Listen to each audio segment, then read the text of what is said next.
How are you? My name is Michelle Connor. I'm your VCS for Living Environment, and today we're going to be looking at how scientists make inferences and how we can make inferences in text. So first I want to start with how scientists make inferences, and this is very cool. So something you might not know is they have to actually make inferences on missing bones for fossils. So what we're going to do is we're going to take a couple minutes just to look at a clip of this Vox video and kind of show you how that is done. In 1908 in Montana, paleontologists uncovered this: the remains of a sharp-toothed carnivorous dinosaur. At the time, it was the largest one ever discovered. They called it Tyrannosaurus rex. Today, it's mounted here. Well, some of it is, because they didn't find a full dinosaur in 1908. What they found was the skull, most of the tail, the rib cage, pelvis, and most of the vertebrae. But the rest of what you're seeing here, it's man-made. And that's true for most dinosaur exhibits. When paleontologists uncover the bones of a dinosaur, they usually only find part of it, leaving them with a prehistoric puzzle full of missing pieces. So, how do they fill in the blanks?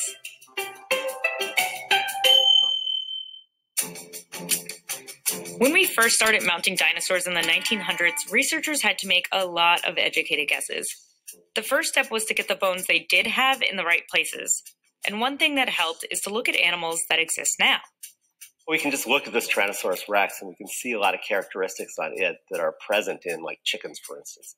Dr. Mark Norell runs the paleontology division at the American Museum of Natural History. If you look at the feet, it has 3 primary toes that all face forward. It has an S-shaped neck. It carries its backbone parallel to the ground. And from there, they had to start filling in the missing pieces. For this T-Rex, both hind limbs and both front limbs were missing. But judging by the skeleton, researchers determined it was closely related to an Allosaurus. So an artist was commissioned to hand-carve the missing pieces, using the Allosaurus skeleton as a reference. Years later, they'd be replaced by replicas of real T-Rex bones. It turned out that T-Rex feet do look a lot like Allosaurus feet.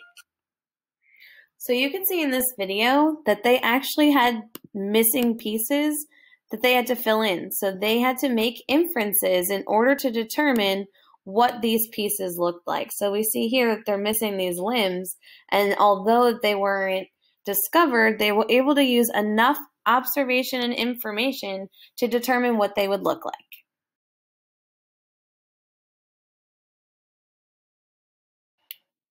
So now that we know how scientists make inferences, we're going to look at how we can make inferences during a scientific text. So there is a CK12 fossil text in this lesson. So when you click on this, it'll open you up into CK12. In order to assign inferences to my students, what I do is I copy and paste this into a Google Doc. And again, I like to use the comment feature. So when you're in Google Doc, when you highlight any form of information, a add comment button will pop up, and this is where we like to write our annotations. So what we're going to focus on is just making inferences today. So as we look at the text, we're going to find something that we might be able to make an inference from. And what we're looking for is something that will help us say, I think that. So one thing that's really easy to make inferences on is images sometimes. So even though we're talking about text, there's also plenty of examples where there's images built into our text in order for us to make inferences. So for instance, what I would do is I'd model to my students how to do this. So what you can do is you could do a little bit of a read aloud until you find something that you want to make an inference from. So it says fossils like this dinosaur fossil provide evidence of species that lived in the past and have gone extinct. In other words, these fossils are evidence of evolution. So what I'm going to do is I'm going to highlight this. And one thing I think, because I know that there's tons of fossils, is I think that there are many species still to be discovered.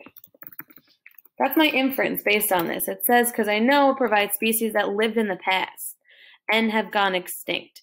And I know, like dinosaur fossils, that there's probably some that haven't been found yet. So what I'm going to do is I'm going to use that evidence to make this inference. And I'd show my students and actually model this for my students. Once you model with the text, it's much easier to go ahead and model with the figure. And you'll see the horse figure here.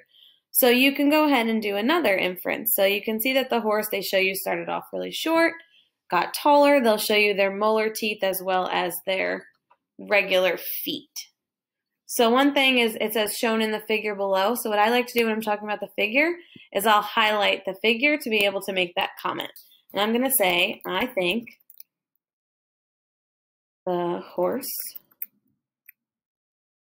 grew taller to be able to run faster and further. Put in my comment. So these are my inferences. So when we're annotating text, especially if it's a new skill, I always like to focus on one skill at a time. So if you haven't looked at the other videos, we've already covered determining importance and asking questions. If this is not the first time you're teaching inferencing, you can go ahead and actually add another aspect of annotation to the same text.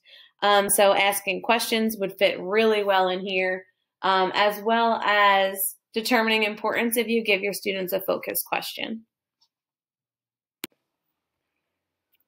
One thing I love about inferences is it really can help your students think deeper about topics that you're teaching them, and especially text.